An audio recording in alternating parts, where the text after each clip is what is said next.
नमस्कार दोस्तों, मैं डॉक्टर विनीता पांडे और आइए आज हम बात करते हैं कि सामाजिक विज्ञान का जो लेसन प्लान होता है वो किस तरह से होता है। तो पहले तो आप ये देखिए कि एक रजिस्टर में हम किस तरह से लेसन प्लान को बनाते हैं, ये आपको दिखाई दे रहा है। अब हम आते हैं कि पाठ्य योजना ये क्रमांक 59 है। यहाँ 7th क्लास का सामाजिक विज्ञान का पाठ 17 राज्यपाल पाठ के को हम लेसन प्लान में बना रहे हैं। मेंटर शिक्षक आपकी कुंजी शब्द और प्रकरण है आपका राज्यपाल। पहले हमारा आता है अधिगम दक्षताएं, जिसमें हम पाठ्य योजना और विषय से संबंधित ज्ञान देते हैं। विद्यार्थियों को नागरिक शास्त्र विषय का ज्ञान प्रदान करना। और फिर आता है हमारा अधिगम उद्देश्य, जो मेन आपका जो टॉपिक होता है उससे संबंधित होता है। और उसके बाद आता है आपका कौशल प्रक्रियाएं, जिसमें विद्यार्थियों को आप जो भी कौशल यूज़ कर रहे हैं उनके बारे में हम लिखते हैं। फिर आता है आपका अधिगम स्रोत सामग्री, जिसमें आप उन चीज़ों को लिखते हैं जिनका यूज़ करके आप पढ़ा रहे हैं। और पूर्व ज्ञान में आपको आपका जो बच्चा है उसको कितना पता है इसकी जानकारी लिखते हैं। छात्रों की उपस्थिति हम लिखते हैं, कितने उपस्थित हैं कितने अनुपस्थित हैं। और फिर आपकी जो कक्षा शिक्षण की प्रक्रिया है वो 3 स्तरों में होती है। पहला आपका प्रस्तावना होता है, दूसरा प्रस्तुतिकरण और तीसरा आपका मूल्यांकन।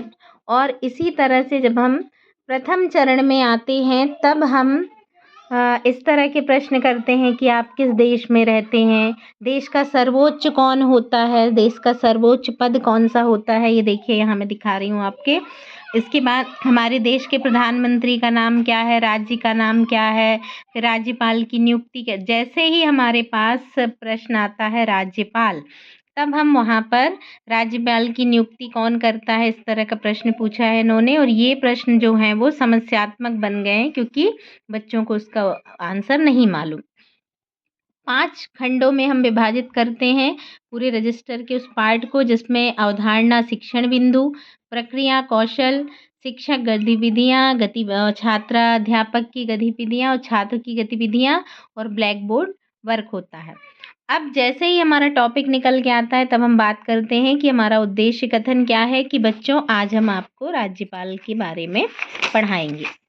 द्वितीय चरण की बात हम जब करते हैं तो वहाँ पर हम ये देखिए, इस तरह से मैं आपको दिखा रही हूँ, इस तरह से हमारे रजिस्टर में हमारा लेसन प्लान दिखाई देता है। इसको भी हम पुनः 5 खंडों में बांटेंगे। और इसमें ये पहला है आपका कि अवधारणा बिंदु में हम जो प्रस्तुतिकरण कर रहे हैं, अधिगम की समझ का निर्माण करना। यहाँ पर हम शिक्षक कथन करते हैं। और प्रक्रिया कौशल में आपकी जो भी विधियाँ रहती हैं, तो जैसे सामाजिक विज्ञान है तो हम व्याख्यान विधि कर रहे हैं। शिक्षक कथन में हम राज्यपाल के बारे में पूरा बताते हैं विस्तार से। ये देखिए यहाँ पे पॉइंट वाइज बताया गया है, किसका कार्यकाल क्या होता है, कौन नियुक्ति करता है, ये सब चीज़ें आपको आपकी पुस्तक में दी होती हैं, आप वहाँ से लिख सकते हैं। अब हम जब छात्राध्यापक की गतिविधि छात्र की गतिविधि में आते हैं तो हम लिखते हैं कि विद्यार्थियों के द्वारा राज्यपाल को उनकी शक्तियों के बारे में छात्राध्यापक ने बताया और छात्र ने ध्यानपूर्वक सुनकर समझने का प्रयास किया है। इसी तरह से हम ध्यान केंद्रित करने वाली कुछ गतिविधियां होती हैं, जिसमें आपके मुख्य बिंदु हैं कि हमने क्या किया है। तो यहाँ पर इन्होंने राष्ट्रपति शासन लागू होता है, क्यों होता है, ये चीज़ें बताई हैं। साथ में राज्यपाल की जो शक्तियाँ हैं वहाँ पर हमने ये ली हैं कि राज्यपाल की शक्तियों में आपकी जो ब्लैक बोर्ड वर्क हम करेंगे, इसमें देखिए बहुत अच्छे से ब्लैक बोर्ड को शादी के कार्ड में टक करके लगाया हुआ है और पेस्ट कर दिया है। अब हम आते हैं, यहाँ पर हम क्या करते हैं, आपको पूरा स्पष्टीकरण दिया। तृतीय चरण में हम मूल्यांकन में आते हैं और मूल्यांकन में आप ये देखिए पुनः हमारा ये 5 भागों में बट जाता है, जहाँ पर आपका राज्यपाल का राज्य शासन अवधारणा बिंदु में आ गया और प्रक्रिया कौशल में आपका प्रश्नोत्तर विधि आती है। अब प्रश्नोत्तर, यहाँ ये शिक्षक कथन नहीं आएगा, यहाँ पर हमको प्रश्नोत्तर विधि करना है। प्रश्नोत्तर विधि में आपने जो कुछ भी समझाया है उसमें से हमें 5 प्रश्न निकालने हैं। छात्र जो है वो उसके उत्तर देंगे, उसको हमको एज इट इज़ लिखना है और फिर ब्लैक बोर्ड वर्क में उसी उत्तर को हमसे फिर से लिख देना है। निरीक्षण कार्य जो आएगा उसमें छात्राध्यापक के द्वारा बच्चों को पूछा जाएगा कि आपको कोई प्रॉब्लम है क्या, या आपको जो भी प्रश्नों के उत्तर लिखाए जा रहे हैं वो बच्चे लिखेंगे। उस बीच छात्राध्यापक जो है वो कक्षा में घूम करके उनका निरीक्षण करेंगे। अब इसके बाद का पार्ट आता है हमारा पुनरावृत्ति प्रश्न, जिसको हमें कहीं डिवाइड नहीं करना है और जो संपूर्ण पाठ है उसमें से हमको 5 प्रश्न पूछना है। इसके बाद आता है हमारा और ये 5 प्रश्न होंगे, केवल प्रश्न होंगे, उसमें उत्तर नहीं होंगे।